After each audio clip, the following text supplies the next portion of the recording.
Hello friends, welcome to Vrindavan P S C world.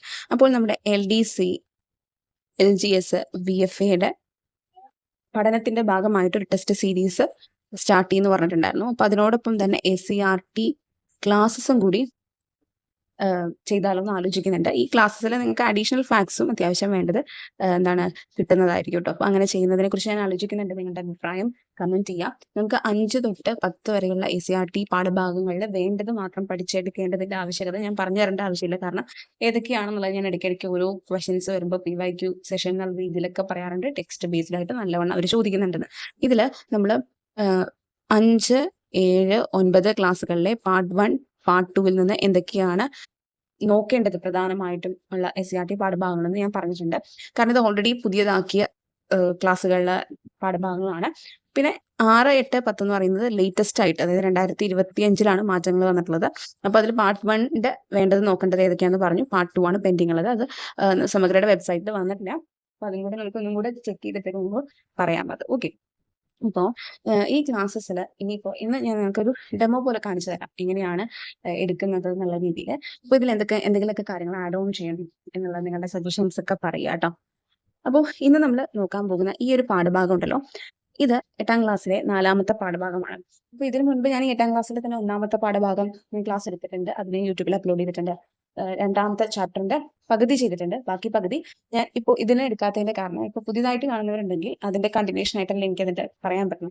അപ്പോൾ ഈ ഒരു SCRT ക്ലാസ് എടുക്കുന്നതിനെ കുറിച്ച് പറയുക എന്നുള്ളതാണ് മെയിനായിട്ട് ഞാൻ ഉദ്ദേശിക്കുന്നത്. ഓക്കെ. അപ്പോൾ അത് കണ്ടിന്യൂഷൻ ആയിട്ട് പറയുമ്പോൾ പുതിയതായിട്ട് കാണുന്നവർക്ക് ഒരു ബുദ്ധിമുട്ടുണ്ടാവും. അപ്പോൾ അതെന്തായാലും ഞാൻ തീർക്കും ആ ഒരു പാഠഭാഗം.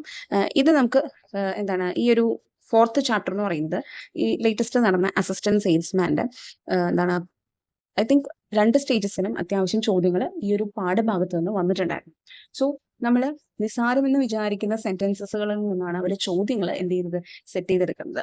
അപ്പോൾ ഇങ്ങനെയുള്ള ധാരാളം സെന്റൻസസും എന്നാൽ മിക്കവരും ഒമിറ്റ് ചെയ്യാൻ സാധ്യതയുള്ള ഒരു പാഠഭാഗമാണിത്. കാരണം ഇത് എക്കണോമിക്സ് റിലേറ്റഡ് ആയിട്ടുള്ള ഒരു പാഠഭാഗമാണ്. അടിസ്ഥാന സാമ്പത്തിക പ്രശ്നങ്ങളും സമ്പദ് വ്യവസ്ഥയും എന്നുള്ളതാണ് ഇതിന്റെ ഈ ഒരു ചാപ്റ്ററിന്റെ പേര്. നമ്മൾ വിചാരിക്കും ഇതിന്റെ തുടക്കത്തിൽ കാണുന്ന പല കാര്യങ്ങളും അത്യാവശ്യം നമുക്കറിയാവുന്ന കാര്യങ്ങളല്ലേ, അത്രയ്ക്ക് ബുദ്ധിമുട്ടുണ്ടോ, ഇതൊന്നും നോക്കണ്ട, ജസ്റ്റ് ഡെഫിനിഷൻസും മറ്റു കാര്യങ്ങളും മാത്രം നോക്കിയാൽ മതി, ഇതൊക്കെ നമുക്കറിയാവുന്നതാണെന്ന് വിചാരിക്കും. പക്ഷേ ഇതിന്റെ ഉള്ളിൽ നിന്ന് ധാരാളം ചോദ്യങ്ങൾ ചോദിക്കാൻ സാധ്യതയുണ്ട് എക്കണോമിക്സിന്റെ ഭാഗത്ത് നിന്ന് കേട്ടോ. അപ്പോൾ നല്ല രീതിയിൽ നമുക്ക് ഈ ഒരു പാഠഭാഗം എങ്ങനെ പഠിച്ചെടുക്കാം നമുക്ക് നോക്കാം. ഒപ്പം നിങ്ങളുടെ സജഷൻസ് ഞാൻ പറഞ്ഞല്ലോ അത് പറയുക. അപ്പോൾ നോക്കിയാലോ. ആദ്യം എന്താണ് പറയുന്നത്, നമുക്കറിയാം നമ്മളുടെ ഡേ ടു ഡേ ലൈഫിൽ നമുക്ക് കുറേയധികം ആവശ്യങ്ങൾ വരുന്നുണ്ട് അല്ലെ. അപ്പോൾ എങ്ങനെയാണ് നമുക്ക് ആ ആവശ്യങ്ങളൊക്കെ നിറവേറ്റപ്പെടുന്നത്? വിവിധ തരം സാധനങ്ങളുടെയും സേവനങ്ങളുടെയും ശരിയായ ഉപയോഗത്തിലൂടെയാണ് ആവശ്യങ്ങൾ നിറവേറ്റപ്പെടുന്നത് അല്ലെ. നമ്മൾ എങ്ങനെ അത് ഉപയോഗിക്കുന്നു അപ്പോഴായിരിക്കും നമുക്ക് നമ്മുടെ ആവശ്യത്തിനനുസരിച്ച് ഓക്കെ നമ്മൾ എന്ത് ചെയ്യുന്നു, യൂസ് ചെയ്യുന്നു. അങ്ങനെയാണ് നമ്മുടെ ആഗ്രഹം എന്ത് ചെയ്യുന്നത്, നമ്മുടെ ആവശ്യവും നിറവേറ്റപ്പെടുന്നത് അല്ലെ. ഭക്ഷണം, വസ്ത്രം, പാർപ്പിടം എന്നിങ്ങനെ ജീവിതത്തിന്റെ നിലനിൽപ്പിന് ഒഴിച്ചുകൂടാനാവാത്ത ആവശ്യങ്ങളെ അടിസ്ഥാന ആവശ്യങ്ങൾ, ബേസിക് നീഡ്സ് എന്ന് പറയും. കാരണം ഒരാൾക്ക് ഭക്ഷണം തീർച്ചയായിട്ടും വേണം അല്ലെ, വസ്ത്രം, പാർപ്പിടം, ഇതൊക്കെ ഒരു മനുഷ്യന്റെ ബേസിക് ആയിട്ടുള്ള നീഡ്സ് ആണ്. അപ്പോൾ നിങ്ങൾ വിചാരിക്കും ഇത് എല്ലാവർക്കും അറിയാവുന്നതല്ലേ, ഇതൊക്കെ ചോദ്യമായിട്ട് വരാം. കാരണം ടെക്സ്റ്റിൽ പറഞ്ഞിട്ടുണ്ട്. അപ്പോൾ ഒരാളുടെ അല്ലെങ്കിൽ ഒരു മനുഷ്യ ജീവിതത്തിന്റെ ബേസിക് ആയിട്ടുള്ള നീഡ്സ് എന്ന് പറയുന്നത് എന്താണ്? ഭക്ഷണം, വസ്ത്രം, പാർപ്പിടം പോലുള്ള കാര്യങ്ങളാണ്. എന്നാൽ നമ്മൾ നിത്യജീവിതത്തിൽ ഉപയോഗിക്കുന്ന ഈ അടിസ്ഥാന ആവശ്യങ്ങളെ മാത്രം നിർത്തിയിട്ടല്ല സാധനങ്ങളും സേവനങ്ങളും വരുന്നത് അല്ലെ. നമ്മുടെ ജീവിതത്തെ കൂടുതൽ ഹാപ്പി ആക്കാൻ, വളരെയധികം സാറ്റിസ്ഫൈഡ് ആക്കാൻ, അല്ലെങ്കിൽ അങ്ങനെ അതായത് നമുക്ക് വളരെയധികം സന്തോഷം തരുന്ന രീതിയിലുള്ള കുറെ കാര്യങ്ങൾ, ആവശ്യങ്ങളുണ്ട്. അതിനെയാണ് സന്തോഷദായക ആവശ്യങ്ങൾ എന്ന് പറയുന്നത്. ഇവിടെ പറയുന്നുണ്ട് സന്തോഷദായക ആവശ്യങ്ങൾ. ലൈക്ക് നമ്മുടെ ഇപ്പൊ സ്വർണം, അങ്ങനത്തെ കാര്യങ്ങളുണ്ടല്ലോ, വിലപിടിപ്പുള്ള ആഡംബര കാറുകൾ. അപ്പൊ നമ്മൾ ആഗ്രഹിക്കില്ലേ ഒരു ജോലി കിട്ടിക്കഴിഞ്ഞാൽ ഏറ്റവും നല്ലൊരു നമ്മൾ ഡ്രീം ആയിട്ടുള്ള കാണുന്ന ഒരു കാറ് അത് വേണം, അല്ലെങ്കിൽ ഏറ്റവും ലക്ഷറി മോഡലുള്ളത് വേണം എന്നൊക്കെ ചിന്തിക്കുന്നവരില്ല. അപ്പൊ അതൊക്കെ നമുക്ക് സന്തോഷം തരുന്ന കാര്യങ്ങളാണ്. പക്ഷെ അത് സന്തോഷദായക ആവശ്യങ്ങളാണ് അല്ലെ. അങ്ങനെയാണെങ്കിൽ മനുഷ്യന്റെ ആവശ്യങ്ങളുടെ ഫീച്ചേഴ്സ് അല്ലെങ്കിൽ സവിശേഷതകൾ എന്തെല്ലാമാണ്? മനുഷ്യന്റെ ആവശ്യങ്ങൾ വൈവിധ്യവും എണ്ണമറ്റതുമാണ് അല്ലെ. ഓരോ വ്യക്തിക്കും അവരുടേതായ ആവശ്യങ്ങളുണ്ട്. നമുക്ക് അത് എണ്ണയാൽ തീരാവുന്നതാണോ എന്ന് ചോദിച്ചാൽ അല്ല. ഓരോരുത്തർക്കും ഓരോ ആവശ്യങ്ങളായിരിക്കും. അതൊക്കെ ഡൈവേഴ്സിഫൈഡ് ആയിരിക്കും. ചില ആവശ്യങ്ങൾ ഒറ്റയ്ക്കും മറ്റു ചിലത് കൂട്ടായ പരിശ്രമത്തിലൂടെ ആയിരിക്കും നിറവേറ്റാൻ കഴിയുന്നത് അല്ലെ. ചിലപ്പോൾ നമുക്ക് സെൽഫായിട്ട് ചെയ്യാൻ പറ്റും, ചിലപ്പോൾ നമുക്ക് മറ്റുള്ളവരുടെയൊക്കെ സഹായം അല്ലെങ്കിൽ ഒരു കമ്പൈൻഡ് ആയിട്ടുള്ള എഫേർട്ടിലൂടെ മാത്രമേ സാധിക്കുള്ളൂ. ഒരിക്കൽ നിറവേറ്റപ്പെട്ട ആവശ്യം ആവർത്തിക്കപ്പെടാം, ശരിയാണ്. നമ്മളുടെ ഇപ്പോൾ നമുക്ക് നമുക്ക് ഇപ്പോഴത്തെ ആവശ്യങ്ങൾക്ക് എന്താണ്, ഇപ്പോൾ ഒരു ഓണത്തിനാണെങ്കിൽ ഓണത്തിന്റെ ആഘോഷത്തിന് സെലിബ്രേഷൻ നമുക്കൊരു എന്താണ് പുതിയ ഡ്രസ്സ് വേണം. അപ്പോൾ ആ ആവശ്യം നമ്മൾ നിറവേറ്റി, പിന്നെയും അത് ആവർത്തിക്കപ്പെട്ടേക്കാം അല്ലേ, നമ്മൾ വീണ്ടും അടുത്തൊരു ഫംഗ്ഷൻ വരുമ്പോൾ നമുക്ക് പുതിയ ഡ്രസ്സ് വേണം. ഇങ്ങനെ റിപ്പീറ്റിംഗ്ലി സമയം, സ്ഥലം, വ്യക്തികൾ എന്നിവയ്ക്കനുസരിച്ച് ആവശ്യങ്ങൾ എന്താണ് വ്യത്യസ്തമായിരിക്കും. ശരിയാണ്, അവരുടെ സിറ്റുവേഷനും എന്താണ് ഡിപ്പെൻഡ് ചെയ്യുന്നുണ്ട് അല്ലേ. ആ ഒരു സമയത്ത് അല്ലെങ്കിൽ ഒരു പെർട്ടിക്കുലർ ടൈമിൽ എന്താണോ ആ വ്യക്തിക്ക് ആവശ്യം, ആ സ്ഥലം അല്ലെങ്കിൽ ആ ഒരു സ്ഥലത്തിനാണ് ആവശ്യമില്ല, അല്ലെങ്കിൽ അവര് എന്താണ് വ്യക്തികൾ, അപ്പൊ ആ ഒരു വ്യക്തിക്ക് വേണ്ട കാര്യങ്ങളായിരിക്കില്ല മറ്റൊരു വ്യക്തിക്ക് ആവശ്യമായിട്ടുള്ളത് അല്ലെ. സോ അങ്ങനെ പല പല സവിശേഷതകളുണ്ട്. മനുഷ്യ പുരോഗതിക്കൊപ്പം ആവശ്യങ്ങളിലും മാറ്റങ്ങൾ തീർച്ചയായിട്ടും ഉണ്ടാകും അല്ലെ. അപ്പോ ഇങ്ങനെ ആവശ്യങ്ങൾ കൂടുന്തോറും അതിനനുസരിച്ചുള്ള വിഭവങ്ങള് പ്രൊപ്പോർഷണൽ ആയിട്ട് നമ്മളുടെ എൻവയറൺമെന്റിൽ ഉണ്ടാവില്ല അല്ലെ. അത് ഉപഭോഗം ചെയ്ത് മാറ്റാം അല്ലെങ്കിൽ കുറഞ്ഞു വരാം. അപ്പൊ അതിന് പ്രൊപ്പോർഷനേറ്റ് ആയിട്ട് ഉണ്ടാവണമെന്നില്ല. അപ്പൊ സാധനങ്ങളും സേവനങ്ങളും നമ്മൾ എന്താണ് കാശ് കൊടുത്തും അല്ലാതെയുമായിട്ട് ഉപയോഗിക്കാറുണ്ട്. ഇപ്പൊ മനുഷ്യന്റെ ആവശ്യങ്ങള് കുറേ അധികം ഉള്ളതുകൊണ്ട് അത് എന്താണ് നിറവേറ്റപ്പെടുന്നതിന് ഒരു മുൻഗണനാക്രമം ആവശ്യമാണ്. അടിസ്ഥാന ആവശ്യങ്ങൾ നിറവേറ്റുന്നതിനായിരിക്കും വ്യക്തികൾ മുൻഗണന നൽകുക. അത് നമുക്കറിയാം. ഭക്ഷണമാണെങ്കിൽ നമ്മൾ അതിനായിരിക്കും കൂടുതൽ പ്രിഫറൻസ് കൊടുക്കുക, നമ്മളെ സന്തോഷിപ്പിക്കുന്ന മറ്റേതൊരു ആവശ്യത്തെക്കാൾ ഉപരി അല്ലെ. നമ്മൾ തന്നെ ഒന്ന് പ്രയോറിറ്റൈസ് ചെയ്യും, ഏതാദ്യം നമ്മുടെ ആവശ്യത്തിന് ഏത് നിറവേറ്റണം ആദ്യം, പിന്നെ ഏതായിരിക്കണം. ഇത്തരത്തില് മനുഷ്യന്റെ വിവിധ തരം ആവശ്യങ്ങൾ നിറവേറ്റുന്നതിനായി രാജ്യം ധാരാളം സംഭവങ്ങളൊക്കെ എന്ത് ചെയ്യുന്നുണ്ട്, ഉൽപ്പാദിപ്പിക്കുന്നുണ്ട്. സാധനങ്ങളും സേവനങ്ങളും ഉൽപ്പാദിപ്പിക്കുന്നുണ്ട്. അപ്പോൾ ഈ ഉൽപാദന പ്രക്രിയയുമായി ബന്ധപ്പെട്ട് ചില പ്രശ്നങ്ങൾ ഉൽപാദന പ്രക്രിയയുമായിട്ട് ഇത് ഇമ്പോർട്ടന്റ് ആണ്. Okay, very important. ശ്രദ്ധിക്കുക, സ്റ്റേറ്റ്മെന്റ് ആയിട്ട് ചോദിക്കും. ഒരു രാജ്യം നേരിടുന്ന അടിസ്ഥാനപരമായ ചില പ്രശ്നങ്ങളുണ്ട്, സാധനങ്ങളും സേവനങ്ങളുടെയും ഒക്കെ പ്രൊഡക്ഷനുമായിട്ട് ബന്ധപ്പെട്ട്. അപ്പോൾ ആ അടിസ്ഥാന സാമ്പത്തിക പ്രശ്നങ്ങൾ ഏതൊക്കെയാണ് എന്നുള്ളതാണ് ഇവിടെ പറഞ്ഞിട്ടുള്ളത്. Basic economic problems. സാധനങ്ങളുടെയും സേവനങ്ങളുടെയും ഉൽപാദന പ്രക്രിയയുമായി ബന്ധപ്പെട്ട് ഒരു രാജ്യം അഭിമുഖീകരിക്കുന്ന 3 അടിസ്ഥാന സാമ്പത്തിക പ്രശ്നങ്ങൾ. അപ്പോൾ ഇത് സ്റ്റേറ്റ്മെന്റ് ആയിട്ട് നമുക്ക് അങ്ങനെ തന്നെ ചോദിക്കാം. ഒരു രാജ്യത്തിന് എന്തൊക്കെ സംഭവങ്ങളാണ് പ്രൊഡ്യൂസ് ചെയ്യേണ്ടത്, അല്ലെങ്കിൽ എന്തൊക്കെ സേവനങ്ങളാണ് പ്രൊഡ്യൂസ് ചെയ്യേണ്ടത്, ആ ഒരു പ്രൊഡക്ഷനുമായിട്ട് ബന്ധപ്പെട്ട് ഏറ്റവും ബേസിക് ആയിട്ട് എന്താണ് അഭിമുഖീകരിക്കുന്ന ഒരു രാജ്യം, ഒരു കൺട്രി അഭിമുഖീകരിക്കുന്ന പ്രശ്നം എന്ന് ചോദിച്ചു കഴിഞ്ഞാൽ എന്തുൽപാദിപ്പിക്കണം, വാട്ട് ടു പ്രൊഡ്യൂസ്, എന്താണ് ആ രാജ്യത്തെ ആൾക്കാർക്ക് വേണ്ടത് അല്ലെങ്കിൽ ജനങ്ങൾക്ക് ആവശ്യമായിട്ടുള്ളത്, അതല്ലേ ഉൽപ്പാദിപ്പിക്കേണ്ടത്. So what to produce, then എങ്ങനെ ഉൽപ്പാദിപ്പിക്കണം. വെറുതെ അറിഞ്ഞാൽ മാത്രം പോരാ, എന്താണ് ഉൽപ്പാദിപ്പിക്കേണ്ടത് അല്ലെ, എങ്ങനെ ഉൽപ്പാദിപ്പിക്കണം ആ സംഭവം എന്നുള്ളതും കൂടി എന്ത് ചെയ്യണം, ഒരു രാജ്യം നേരിടുന്ന ഒരു പ്രശ്നമാണ്. ദെൻ പിന്നത്തെ കാര്യം എന്താണ്, ആർക്ക് വേണ്ടി ഉൽപ്പാദിപ്പിക്കണം, ആർക്ക് വേണ്ടിയിട്ടാണ് ഇപ്പൊ ഈ പറയുന്ന സംഭവങ്ങളൊക്കെ ഉൽപ്പാദിപ്പിക്കേണ്ടത്. ഈ 3 കാര്യങ്ങളാണ് ബേസിക് ആയിട്ട് ഒരു രാജ്യം അഭിമുഖീകരിക്കുന്ന അടിസ്ഥാന സാമ്പത്തിക പ്രശ്നങ്ങൾ. ഇത് ഇങ്ങനെ തന്നെ പോയിന്റ് ഔട്ട് ചെയ്ത് പഠിക്കുക. കാരണം ഇതിന്റെ കൂടെ അവരെന്ത് ചെയ്യുന്നറിയോ, നമ്മളെ കൺഫ്യൂസ് ചെയ്യുന്ന തരത്തിൽ, തോന്നിപ്പിക്കുന്ന തരത്തിൽ, അതായത് വളരെയധികം തെറ്റിദ്ധരിപ്പിക്കുന്ന രീതിയിൽ വേറൊരു സംഭവം കൂടെ പോയിന്റ് ആയിട്ട് ആഡ് ചെയ്യും. ഓക്കെ, ഇപ്പോൾ what to produce, how to produce, for whom to produce, അതുപോലെ തന്നെ വേറൊരു അഡീഷണൽ ചേർക്കും. ഓക്കെ, അപ്പോൾ ഇത് കൃത്യമായിട്ട് മനസ്സിലാക്കണം. എങ്ങനെ, ആർക്ക്, ഇങ്ങനെയാണ് പറയുന്നത്. അതിൽ എന്തുൽപാദിപ്പിക്കണം എന്നുള്ളതിന്റെ അണ്ടറിൽ കുറച്ച് കാര്യങ്ങൾ പറഞ്ഞു വെക്കുന്നുണ്ട്. ഒന്ന് നോക്കി. ഓരോ രാജ്യവും ലഭ്യമായ വിഭവങ്ങളെ ഉപയോഗപ്പെടുത്തി എന്ത് ഉൽപ്പാദിപ്പിക്കണമെന്ന മുൻഗണന നിശ്ചയിക്കേണ്ടതുണ്ട് അല്ലെ. കാരണം ആ രാജ്യത്ത് എന്താണോ ഏറ്റവും കൂടുതൽ ആവശ്യമായിട്ടുള്ളത് ആദ്യം തീർക്കേണ്ട പ്രശ്നം അതല്ലേ തീർക്കേണ്ടത്. അപ്പൊ അതിനനുസരിച്ചായിരിക്കും അവരെന്ത് ചെയ്യാം, ഉൽപ്പാദിപ്പിക്കേണ്ടതിന്റെ ആ ഒരു മുൻഗണന കൊടുക്കും. ഇപ്പൊ ഭക്ഷ്യോൽപാദനമാണ് ആ ഒരു രാജ്യത്തെ ഏറ്റവും വലിയ, ഇപ്പൊ ഭക്ഷ്യക്ഷാമമാണ് ഉള്ളത് എങ്കിൽ അവിടെ ആദ്യം ചെയ്യേണ്ട കാര്യം എന്താണ്, ഭക്ഷ്യോൽപാദനത്തിനാണ് അവിടെ ഏറ്റവും കൂടുതൽ ഇമ്പോർട്ടൻസ് കൊടുക്കേണ്ടത് അല്ലെ. ഇനി ഇങ്ങനെ എന്ത് ഉൽപ്പാദിപ്പിക്കണം എന്ന് തീരുമാനിച്ചു കഴിഞ്ഞാൽ അത് എത്രമാത്രം ഉൽപ്പാദിപ്പിക്കണം എന്നതും പ്രസക്തമാണ്. വെറുതെ കുറേയധികം പ്രൊഡ്യൂസ് ചെയ്യേണ്ട ആവശ്യം ചിലപ്പോൾ ഉണ്ടാവില്ല അല്ലെ, അതിനനുസരിച്ച് അത് പോകണം എന്നും ഉണ്ടാവില്ല. അപ്പൊ എത്രമാത്രം എന്നുള്ളത് അവിടെ എന്താണ് ഒരു ചോദ്യമാണ്. അപ്പോ നമ്മളിപ്പോ പറഞ്ഞ 3 അടിസ്ഥാന സാമ്പത്തിക പ്രശ്നത്തിൽ നമ്മൾ എന്തൊക്കെയാ പറഞ്ഞത്, എന്താണ് ഉൽപ്പാദിപ്പിക്കേണ്ടത്, what to produce, then how to produce, എങ്ങനെ പ്രൊഡ്യൂസ് ചെയ്യണം, ഫോർ ഹൂം, ആർക്ക് വേണ്ടി പ്രൊഡ്യൂസ് ചെയ്യണം. ഇവിടെ ഇപ്പൊ അഡീഷണൽ ഒരു പോയിന്റ് കണ്ടില്ലേ നിങ്ങൾ, എത്രമാത്രം ഉൽപ്പാദിപ്പിക്കണം, ഹൗ മച്ച്. അപ്പൊ ഒരു ഓപ്ഷന്റെ 4th ഓപ്ഷനായിട്ട് തരാൻ പോകുന്നത് എന്തായിരിക്കും അറിയോ, ഇതായിരിക്കും, എത്രമാത്രം ഉൽപ്പാദിപ്പിക്കണം, ക്വാണ്ടിറ്റി. അതും ഒരു അടിസ്ഥാന സാമ്പത്തിക പ്രശ്നമാണ് ചിലപ്പോൾ നിങ്ങളോട് ആ ഒരു ഓപ്ഷനിൽ തരും. പക്ഷെ അതാണോ, അത് എന്തുൽപ്പാദിപ്പിക്കണം എന്നുള്ളതിന്റെ അണ്ടറിൽ വരുന്ന ഓൾറെഡി ഇൻക്ലൂഡഡ് ആയിട്ടുള്ള കാര്യം അല്ലെ. കാരണം എന്ത് നമ്മൾ ഉൽപ്പാദിപ്പിക്കണം എന്ന് ചിന്തിക്കുമ്പോൾ തന്നെ നമ്മളത് എത്രമാത്രം എന്നുള്ളതും കൂടെ ചിന്തിക്കും. അപ്പോൾ അത് സെപ്പറേറ്റ് ആയിട്ടൊരു അടിസ്ഥാന സാമ്പത്തിക പ്രശ്നമായിട്ട് വരില്ല എന്നുള്ളത് നിങ്ങൾ ഓർക്കുക. അപ്പൊ ഞാൻ എടുത്തു പറയാൻ കാരണം നിങ്ങൾ ചോദിച്ചിട്ടുണ്ട്. ഒരു രാജ്യത്തെ സംബന്ധിച്ച് നിരവധി സാധനങ്ങളും സേവനങ്ങളും എന്ത് ചെയ്യണം, ഉൽപ്പാദിപ്പിക്കണം അല്ലെ. ഏതെങ്കിലും ഒരു സാധനമോ സേവനമോ കൂടുതൽ ഉൽപ്പാദിപ്പിക്കണമെന്ന് സപ്പോസ് ഒരു രാജ്യം തീരുമാനിക്കുകയാണെന്ന് വെച്ചോ, അതായത് കൂടുതൽ എമൗണ്ടിൽ എന്ത് ചെയ്യണം, സാധനങ്ങളും സേവനങ്ങളും എന്ത് ചെയ്യണം, കൂടുതൽ ഉൽപ്പാദിപ്പിക്കണം. അപ്പോ ഈ പറയുന്ന അങ്ങനത്തെ ഒരു ചിന്താഗതി ഒരു രാജ്യത്തിന് വരികയാണെങ്കിൽ മറ്റ് സാധനങ്ങൾ ഉൽപ്പാദിപ്പിക്കാനായി ഉപയോഗിക്കേണ്ട വിഭവങ്ങളെ പരിമിതപ്പെടുത്തേണ്ടി വരും അല്ലെ. പർട്ടിക്കുലർ എമൗണ്ടിനേക്കാൾ കൂടുതൽ സാധനങ്ങളും സേവനങ്ങളും ഒരു രാജ്യം കൂടുതൽ ഉൽപ്പാദിപ്പിക്കണമെന്ന് തീരുമാനിച്ചു കഴിഞ്ഞു കഴിഞ്ഞാൽ അവിടെ മറ്റു കാര്യം പ്രൊഡ്യൂസ് ചെയ്യാൻ വേണ്ടി മാറ്റിവെച്ചിരിക്കുന്ന കാര്യങ്ങളുടെ എമൗണ്ടിൽ എന്ത് ചെയ്യേണ്ടി വരും, കുറവ് വരുത്തേണ്ടി വരും അല്ലേ? കാരണം മറ്റൊന്നിന്റെ പ്രൊഡക്ഷൻ കൂട്ടണം എന്നുണ്ടെങ്കിൽ. അപ്പൊ അതാണ് ഇവിടെ പറഞ്ഞത്, ഭക്ഷ്യക്ഷാമം നേരിടുന്ന ഒരു രാജ്യത്ത് ലഭ്യമായ വിഭവങ്ങളിൽ കൂടുതൽ വിഹിതം എന്ത് ചെയ്യണം, ആ ഒരു ഭക്ഷ്യോൽപാദനത്തിനായിട്ടാണ് മാറ്റിവെക്കേണ്ടി വരിക. അതുപോലെ വ്യാവസായിക ഉൽപ്പന്നങ്ങൾ നിർമ്മിക്കാൻ തീരുമാനിച്ചാൽ അവിടെ എന്ത് ചെയ്യണം, നമുക്കിപ്പോ അതായത് അതിന്റെ എമൗണ്ട് കൂടുതലാണെങ്കിൽ അതിനനുസരിച്ച് മറ്റുള്ള ഇതിനും എന്ത് ചെയ്യേണ്ടി വരും, കുറവ് വരുത്തേണ്ടി വരും അല്ലെ? അപ്പോ ഇവിടെ പറയുന്നത് നമ്മള് എന്തെങ്കിലും ഒരു സംഭവം പ്രൊഡ്യൂസ് ചെയ്യാൻ തീരുമാനിക്കുകയാണെങ്കിൽ, എന്ത് പ്രൊഡ്യൂസ് ചെയ്യണമെന്ന് തീരുമാനിക്കുകയാണെങ്കിൽ നമ്മളവിടെ എന്ത് ചിന്തിക്കും? ഇപ്പൊ ഒരു വ്യവസായമാണ് തുടങ്ങുന്നത്, അല്ലെങ്കിൽ വ്യാവസായിക ഉൽപ്പന്നങ്ങളാണ് നിർമ്മിക്കാൻ തീരുമാനിക്കുന്നതെങ്കിൽ ഏതെല്ലാം വ്യവസായങ്ങൾ തുടങ്ങും? തുണിയുടെ ആയിരിക്കണോ, അല്ലെങ്കിൽ ഫുഡിന്റെ റിലേറ്റഡ് ആയിട്ടുള്ളതായിരിക്കണം, അല്ലെങ്കിൽ വേറെ എന്തെങ്കിലും റിലേറ്റഡ് ആയിട്ടുള്ളതായിരിക്കണം, അതുപോലെ അത് എത്ര യൂണിറ്റ് വെച്ച് വേണം എന്നുള്ള കുറേയധികം ചോദ്യങ്ങൾ വരാം അല്ലെ? അപ്പോ സമൂഹത്തിന്റെ ആവശ്യങ്ങളും അതുപോലെ രാജ്യത്ത് ഉൽപ്പാദിപ്പിക്കുന്ന ഉൽപ്പന്നങ്ങളുടെ അളവും തമ്മിൽ ഒരു സന്തുലിതാവസ്ഥ കൈവരിക്കുന്നതിന് വേണ്ടിയാണ് രാജ്യം എന്ത് ചെയ്യുന്നത്, ഇത്തരം തീരുമാനങ്ങൾ എടുക്കുന്നത്. അത് ശ്രദ്ധിച്ച് മനസ്സിലാക്കുക കേട്ടോ.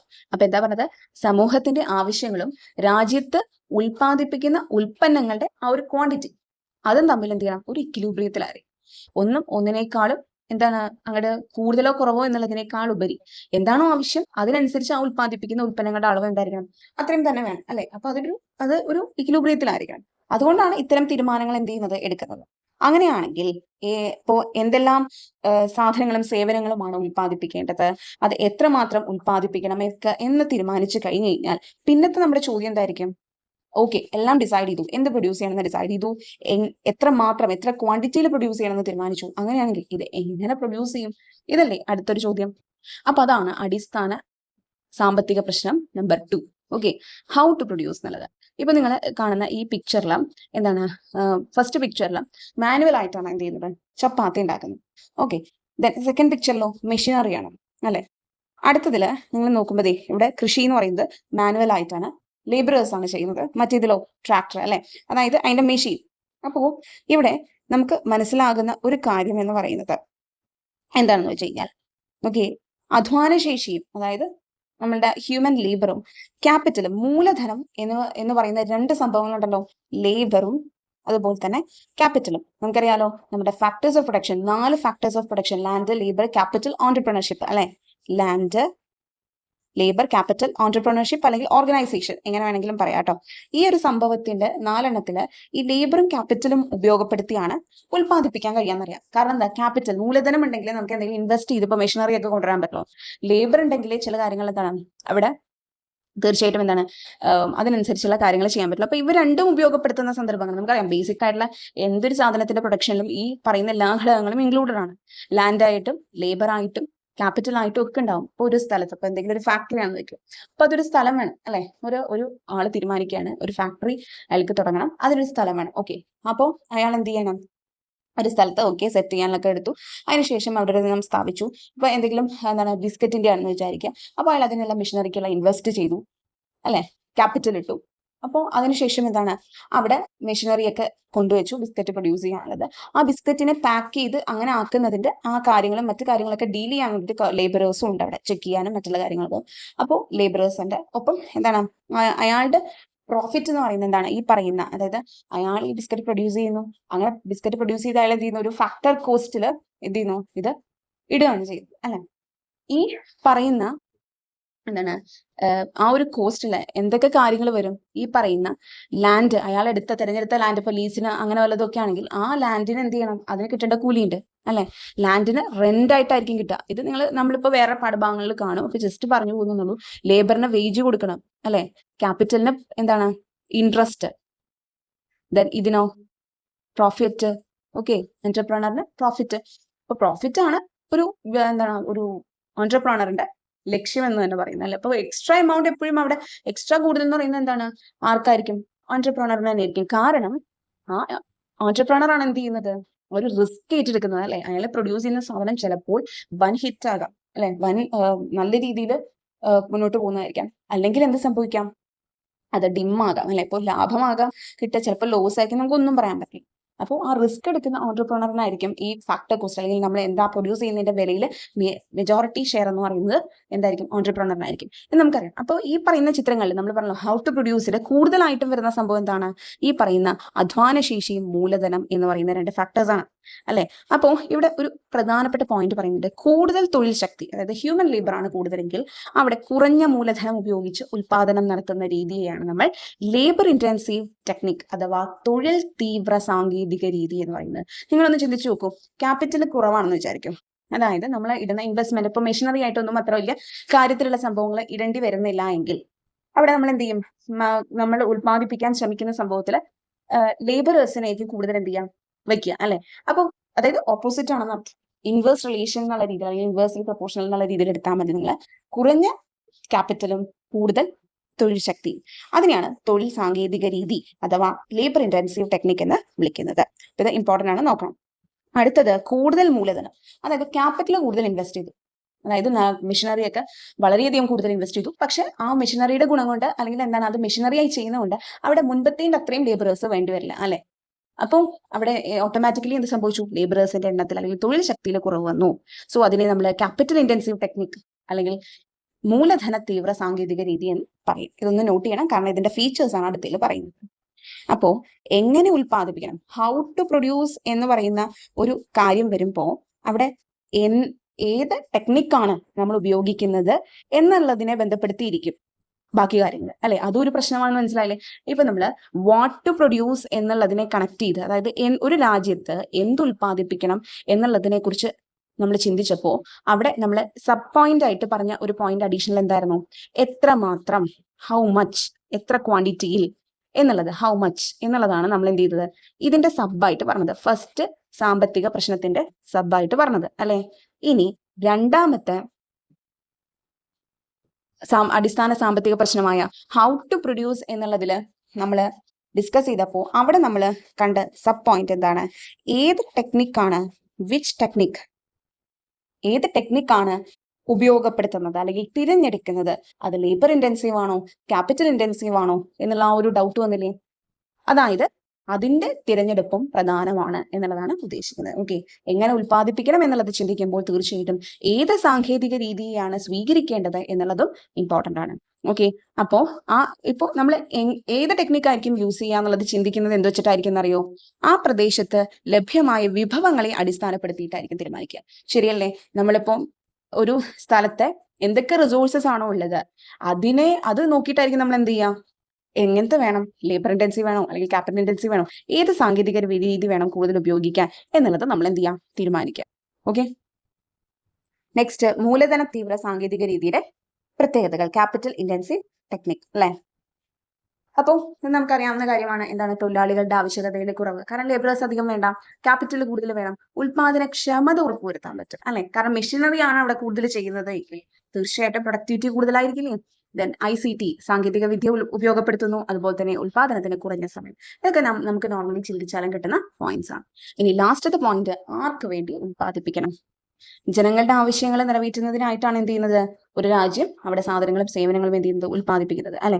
അപ്പോൾ ഈ ഉൽപ്പാദിപ്പിക്കപ്പെടുന്ന സാധനങ്ങളും സേവനങ്ങളും ജനങ്ങൾക്കിടയിൽ വിതരണം ചെയ്യപ്പെടുന്നത് എങ്ങനെയെന്നതാണ് ആർക്ക് വേണ്ടി ഉൽപ്പാദിപ്പിക്കണം എന്നതുകൊണ്ട് അർത്ഥമാക്കുന്നത്. അപ്പൊ മനസ്സിലാക്കണം, ആർക്ക് വേണ്ടി എന്നുള്ളത് നമ്മൾ ഒരു പ്രത്യേകം ക്ലാസ്സിന് വേണ്ടി ഉൽപ്പാദിപ്പിക്കണം എന്നുള്ളതിനേക്കാൾ ഉപരി അവിടെ ചിന്തിക്കേണ്ടത് ജനങ്ങൾക്കിടയിൽ ഈ ഉൽപ്പാദിപ്പിക്കപ്പെടുന്ന എന്താണ് നമ്മൾ പറയുന്നില്ലേ, സർവീസസ് ആണെങ്കിലും അതുപോലെ തന്നെ ഗുഡ്സ് ആണെങ്കിലും അത് എങ്ങനെ വിതരണം ചെയ്യപ്പെടുന്നു, ഇവർക്കിടയിൽ ജനങ്ങൾക്കിടയിൽ എങ്ങനെയാണ് അത് ഡിസ്ട്രിബ്യൂട്ട് ചെയ്യുന്നത് എന്നുള്ളതിനെയാണ് actually for whom to produce, ആർക്ക് വേണ്ടി എന്നുള്ളത് എന്ത് ചെയ്യുന്നത് ആ ഒരു സെന്റൻസ് കൊണ്ട് അർത്ഥമാക്കുന്നത്.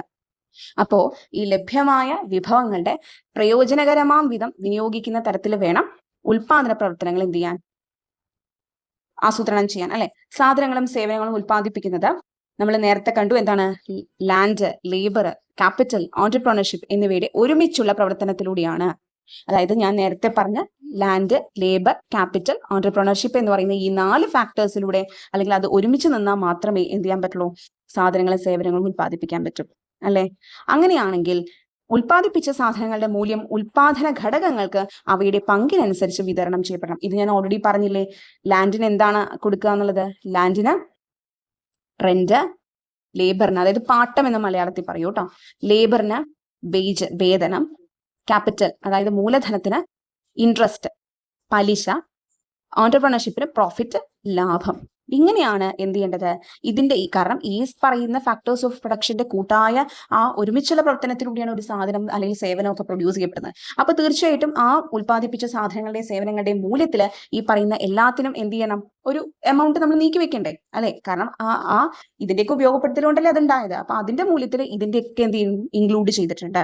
ഓക്കെ, അപ്പൊ അതാണ് ഇവിടെ ഞാൻ പറഞ്ഞിട്ടുള്ളത്. ഓക്കെ, അപ്പോൾ അത് നമുക്ക് മനസ്സിലായി. അങ്ങനെയാണെങ്കിൽ ലോകത്താകമാനം നിലനിൽക്കുന്ന ഈ ബേസിക് ആയിട്ടുള്ള എക്കണോമിക് പ്രോബ്ലംസ് ഉണ്ടല്ലോ, ഇത് പരിഹരിക്കപ്പെടുന്നത് വ്യത്യസ്ത സമ്പദ് വ്യവസ്ഥകളിലൂടെയാണ്. അതായത് പല ടൈപ്പ് ഓഫ് എക്കണോമീസ് ഉണ്ട്, നമുക്കറിയാം. ക്യാപിറ്റലിസ്റ്റ് എക്കണോമി ഉണ്ട്, മിക്സഡ് എക്കോണമി അല്ലെ, സോഷ്യലിസ്റ്റ് എക്കോണമി, ഇതൊക്കെ നമ്മൾ എപ്പോഴും കേൾക്കുന്നതാണ്. അപ്പൊ ഏത് സമ്പദ് വ്യവസ്ഥയിലൂടെയാണ് ഒരു രാജ്യം നീങ്ങുന്നത് അതിനനുസരിച്ചിരിക്കും ഈ പറയുന്ന അടിസ്ഥാന സാമ്പത്തിക പ്രശ്നങ്ങൾ പരിഹരിക്കപ്പെടുന്നത് അല്ലെ. അപ്പൊ ഒരു രാജ്യം വിവിധ സാധന സേവനങ്ങളുടെ ഉൽപാദനം, വിതരണം, ഉപഭോഗം എന്നിവ ക്രമീകരിക്കുന്ന രീതിയാണ് എന്ത്, സമ്പദ് വ്യവസ്ഥ. നോട്ട് ചെയ്യണം കേട്ടോ, വളരെ ഇമ്പോർട്ടന്റ് ആണിത്. ഇത് സ്റ്റേറ്റ്മെന്റ് ആയിട്ട് നമുക്ക് അങ്ങനെ തന്നെ ചോദിക്കാം. എന്താണ് സമ്പദ് വ്യവസ്ഥ? ഒരു രാജ്യം വിവിധ സാധനങ്ങളുടെയും സേവനങ്ങളുടെയും ഉൽപാദനം, അതായത് പ്രൊഡക്ഷൻ, വിതരണം, ഡിസ്ട്രിബ്യൂഷൻ, ഉപഭോഗം, കൺസംഷൻ, ഇതിനെ എങ്ങനെ ക്രമീകരിക്കുന്നു ആ രീതിയെയാണ് നമ്മൾ എന്ത് ചെയ്യുന്നത്, സമ്പദ് വ്യവസ്ഥ എന്ന് വിളിക്കുന്നത്. ഓക്കെ, ഒരു രാജ്യം വിവിധ സാധന സേവനങ്ങളുടെ ഉൽപാദനം, പ്രൊഡക്ഷൻ, വിതരണം, ഡിസ്ട്രിബ്യൂഷൻ, ഉപഭോഗം, കൺസംഷൻ എന്നിവ ക്രമീകരിക്കുന്ന രീതിയാണ് എന്ത്, സമ്പദ് വ്യവസ്ഥ എന്ന് പറയുന്നത്. ലഭ്യമായ വിഭവങ്ങളുടെ ഉപയോഗത്തിലൂടെ മനുഷ്യരുടെ ആവശ്യങ്ങൾ തൃപ്തിപ്പെടുത്തുക എന്നതാണ് എന്ത്, ഏത് എക്കണോമിക് സിസ്റ്റം ആണെങ്കിലും, ഇപ്പൊ ഏത് സമ്പദ് വ്യവസ്ഥയാണ് തിരഞ്ഞെടുക്കുന്നതെങ്കിലും അതിന്റെ ബേസിക് ആയിട്ടുള്ള ലക്ഷ്യം എന്ത് തന്നെയാണ്, ലഭ്യമായ വിഭവങ്ങൾ, റിസോഴ്സസ്, അതിന്റെ ആ ഒരു യൂസിലൂടെ മനുഷ്യന്റെ ആവശ്യങ്ങൾ എന്ത് ചെയ്യുക, സാറ്റിസ്ഫൈ ചെയ്യിക്കുക എന്നുള്ളത് തന്നെയാണ്. ഓക്കെ, അങ്ങനെയാണെങ്കിൽ സമ്പദ് വ്യവസ്ഥയുടെ സവിശേഷതകളാണ് അടുത്ത എഴുതിയിട്ടുള്ളത്. സമ്പദ് വ്യവസ്ഥ മനുഷ്യനിർമ്മിതമാണ്. ശരിയാണ്, മനുഷ്യനാണ് ആ ഒരു സമ്പദ് വ്യവസ്ഥയെ നിർമ്മിക്കുന്നത്. കാരണം നമ്മൾ പറഞ്ഞു എന്താണ് സമ്പദ് വ്യവസ്ഥ, ഉൽപാദനം, പ്രൊഡക്ഷൻ, ഡിസ്ട്രിബ്യൂഷൻ, കൺസംഷൻ, ഇതിനെ ക്രമീകരിക്കുന്ന രീതി. അത് ക്രമീകരിക്കുന്ന രീതി ആരാ ചെയ്യുന്നത്, മനുഷ്യനല്ലേ. സോ അത് മാൻമെയ്ഡ് ആണ്. ദെൻ അപ്പോൾ അതിന്റെ സവിശേഷത ചിലപ്പോൾ ചോദിക്കും കേട്ടോ, അപ്പൊ ശ്രദ്ധിക്കാം. ദെൻ ഇത് മാറ്റങ്ങൾക്ക് വിധേയമാണ്. ശരിയാണ്, it depends on the situation. പല കാരണങ്ങൾ കൊണ്ട്, അതായത് ഒരു രാജ്യത്തിന്റെ സമ്പദ് വ്യവസ്ഥ എന്ന് പറയുന്നത് തീർച്ചയായിട്ടും അവിടുത്തെ പല കാര്യങ്ങളും ഫാക്ടേഴ്സിനാൽ എന്ത് ചെയ്യാം, ചേഞ്ച് ചെയ്യപ്പെടാം. അപ്പോൾ മാറ്റങ്ങൾക്ക് വിധേയമാണ്. സമ്പദ് വ്യവസ്ഥയിൽ നടക്കുന്ന സാമ്പത്തിക പ്രവർത്തനങ്ങൾ എപ്പോഴും മാറിക്കൊണ്ടിരിക്കും. അതായത് ഒരു സമ്പദ് വ്യവസ്ഥയിലുള്ള ആ ഒരു എക്കണോമിക് ആക്ടിവിറ്റീസ് എപ്പോഴും എന്താണ്, ചേഞ്ച് ചെയ്തുകൊണ്ടിരിക്കും. ഉൽപാദനം, വിതരണം, ഉപഭോഗം എന്നിവ സമ്പദ് വ്യവസ്ഥയിലെ പ്രധാന പ്രവർത്തനങ്ങളാണ്. ശരിയാണ്. അപ്പൊ എന്താണ്, ഇത് വെച്ചിട്ടാണ് നമ്മൾ എക്കണോമിക് സിസ്റ്റം അല്ലെങ്കിൽ സമ്പദ് വ്യവസ്ഥ നമ്മൾ ഡിഫൈൻ ചെയ്തത്. പ്രൊഡക്ഷൻ, ഡിസ്ട്രിബ്യൂഷൻ, കൺസംഷൻ എന്നിവ പ്രധാന പ്രവർത്തനങ്ങളാണ്. അങ്ങനെയാണെങ്കിൽ നമ്മൾ സ്ഥിരം കേൾക്കുന്ന സമ്പദ് വ്യവസ്ഥകൾ, വിവിധ തരം സമ്പദ് വ്യവസ്ഥകൾ എന്താണ്, ഒന്ന് മുതലാളിത്തം, അതായത് ക്യാപിറ്റലിസ്റ്റ് ഇക്കണോമി എന്ന് പറയും, then socialist, then mixed economy. ഇനി നമുക്ക് നോക്കാനുള്ളത് ഇതിന്റെ പ്രത്യേകതകളാണ്. പിന്നെ നമ്മൾ കുറേയധികം എന്ത് ചെയ്യുന്നറിയോ, പ്രത്യേകതകൾക്ക് ശേഷം ഗാന്ധിയൻ ഒരു രീതിയുണ്ട്. അതായത് കുറേയധികം ഫിലോസഫേഴ്സ് ഓരോ ചിന്തകൾ, സാമ്പത്തിക ശാസ്ത്ര ചിന്തകളൊക്കെ മുന്നോട്ട് വയ്ക്കുന്നുണ്ട്. Adam Smith, Alfred Marshall, Lionel Robbins, David Ricardo, Karl Marx, JM Keynes, JA Schumpeter. നിങ്ങൾക്ക് ഈ പേര് ഓർമ്മയുണ്ടോ? JA ഷുംപീറ്റർ. ഇതൊക്കെ നമ്മുടെ അസിസ്റ്റന്റ് സെയിൽസ്മാനെ കണ്ടിട്ടുണ്ടാവും. അതുപോലെയുള്ള തത്വചിന്തകരുടെ കുറേയധികം തിയറീസ് പറയുന്നുണ്ട്. ഗാന്ധിയുടെ സാമ്പത്തിക ചിന്തകൾ പറയുന്നുണ്ട്. ഇതൊക്കെ നമുക്ക് ഡീറ്റെയിൽ ആയിട്ട് നോക്കണം ഈ ഒരു പാഠഭാഗത്ത് നിന്നുള്ളതാണിത്. അപ്പോൾ നിങ്ങൾക്ക് ഇപ്പോൾ ഇത്രയും എടുത്തത് നല്ല രീതിയിൽ മനസ്സിലായെന്ന് ഞാൻ വിശ്വസിക്കുന്നു. ഇങ്ങനെ എടുക്കുന്നത് നിങ്ങൾക്ക് ഹെൽപ്ഫുൾ ആണോ? അതുപോലെ തന്നെ നിങ്ങൾക്കത് മനസ്സിലാകുന്നുണ്ടോ? എന്തെങ്കിലും ആഡ് ഓൺ ചെയ്യണോ? ഇങ്ങനെയുള്ള SCRT ക്ലാസ്സുകൾ എടുക്കട്ടെ, നമുക്ക് LDC, LGS, VFAക്ക് വേണ്ടി ടെസ്റ്റ് സീരീസിന്റെ കൂടെ ഇതും ചെയ്യട്ടെ, നിങ്ങളുടെ അഭിപ്രായം പറയുക കേട്ടോ. അതിനുവേണ്ടി ഒരു ഡെമോ എന്നുള്ള രീതിയിലാണ് ഞാൻ ഇതെടുത്തത്. ബാക്കി ഡീറ്റെയിൽസ് ഞാൻ പിന്നെ പറയാം. ഓക്കെ, അപ്പോൾ താല്പര്യമുള്ളവർ ജോയിൻ ചെയ്യാം. ഇത് SCRT ബേസ്ഡ് ക്ലാസ് ആണ്. ഇതിൽ additional facts exam point of view നിന്നുകൊണ്ട് വേണ്ടത് എന്നെ കൊണ്ടാവുന്നത് ഞാൻ അതിൻ്റെ ഒപ്പം പറയുന്നതായിരിക്കും കേട്ടോ. ഓക്കെ, അപ്പോൾ നമുക്ക് നെക്സ്റ്റ് വീഡിയോയിൽ കാണാം. Thank you for watching.